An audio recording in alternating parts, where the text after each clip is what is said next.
It's opening night of the URC, and the first game gave us a cracker. The Stormers win 35 points to nil against Leinster. The opening minutes were a bit scrappy. Loose Leinster pass allowed Daniel Duplessis to drive the Stormers deep into the opposition. The pack started to show that early dominance, and a winning scrum penalty gave Jurie Matthee the first points 3-0.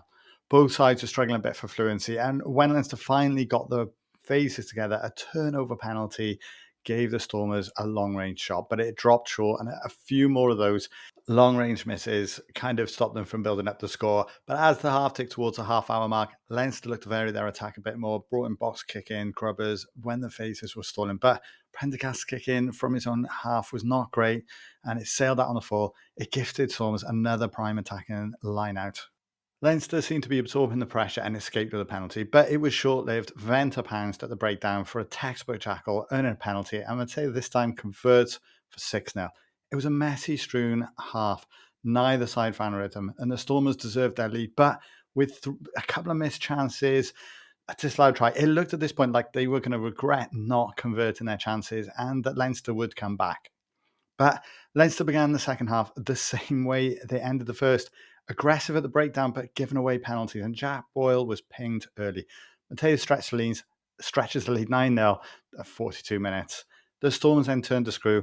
Another poor Prendergast kick was disrupted. Seablo Sanatla burst through. Stormers piled up to the post. And through Ngara's ground in, they got the try. It wasn't clearly visible, and the TMO gave it, though. It's going to be a bit controversial, maybe that one, but it was given, and it's 16-0. Leinster finally carved their best chance as a Jordan Lama handoff freed Tommy O'Brien into the 22, but the cover defence smothered it, and tempers were boiling over in the aftermath, but nothing more than pushing and shoving. But it kind of summed up the frustrations. Just before the hour mark, another scrum penalty gave the Stormers a shot from around halfway. It fell short. They seemed to content to want to defend their lead rather than chase a bonus point. But then Max Deegan sees yellow, and the Stormers strike. Evan Roos, immense all night, superbly powerful. He stormed over for 23 now.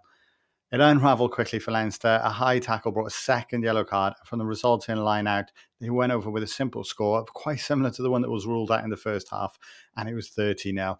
The Stormers at this point were full of confidence. They added another try, 35-0 in the 71st minute. Leinster threatened late on, driving at the 5 metre line out with a few minutes to go, but the chances were slipping away. It ended 35-0 in a statement opening victory for the Stormers. Leinster's scrum discipline collapsed. Robin McBride will not be happy. Prendergast kicking woes really not that great. For the Stormers, the man of the victory, the dominating up front, clinical when it mattered, and doing it without their box stars sent a really clear message at the beginning of the URC season. If their backs had clicked a little bit earlier, it might have even been worse, which is scary to think about. What a great opening game. What do you think, though? Let me know your thoughts in the comments below. Hit like and subscribe for more URC content.